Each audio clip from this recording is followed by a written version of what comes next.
and welcome to an unusual update from the William Branham Historical Research Podcast. Yesterday, we published a video reviewing some of the recent documents that were discovered at a Pentecostal church that documented William Branham's close ties to the early United Pentecostal Church. Within minutes of that video going live, we were notified by an upcoming guest on our show of a threat of legal action, and we pulled the video to remove the word United from most instances of that video. As you can imagine, we suddenly started receiving questions as to why the title of the video had changed. Out of respect to our guest, we've decided not to publish really the very important interview that we recorded with him. We had originally planned to publish that interview we did with him later this month, and it's with a guest that hasn't appeared on our show before. And, he knew the Branham family personally. He knew the history very well, and he said a great many things that we agreed with and we were able to confirm through our research. And we're really sad to have to withhold the interview, but we certainly don't want to put anyone at any unnecessary risk. There were a number of things that the guest shared with us in that interview that we do want to share so that it's documented. He mentioned William Branham being institutionalized for mental health issues, which is something that I've known since about 2014.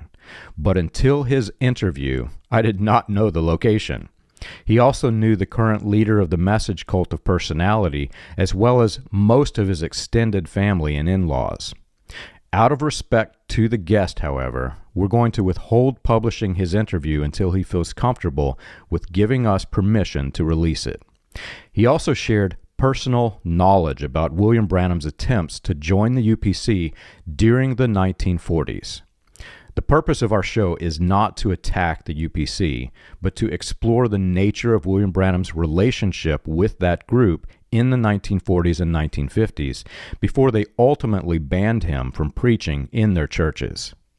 Yeah, and W.E. Kidson was the General Secretary of the Pentecostal Church Incorporated as early as 1930, and the PCI and the Pentecostal Assemblies of Jesus Christ were very closely associated, and they were the two bodies that merged to eventually form the UPC itself.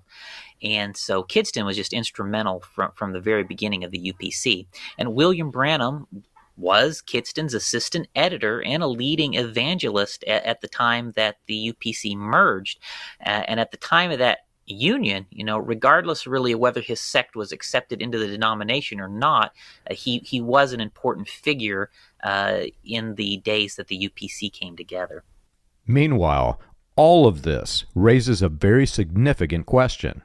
William Branham attempted to merge Roy E. Davis's Pentecostal Baptist Church of God denomination into the United Pentecostal Church.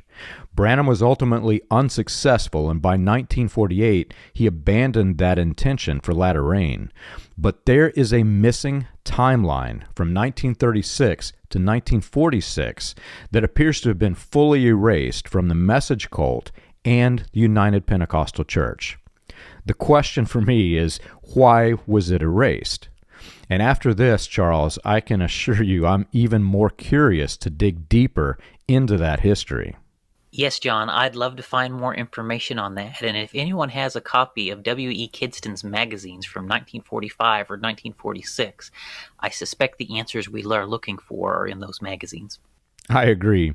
So if you do have any of this information, you can contact us on william-branham.org. Go to the contact page and just fill out the form and tell us that you have some of these documents or other information. Send them to us, and we will be, processing it, and we'll put it into the upcoming episodes. And if you're curious to find more about this history, we're going to be talking about it more fully in upcoming episodes. Stick around. We've got some great episodes coming.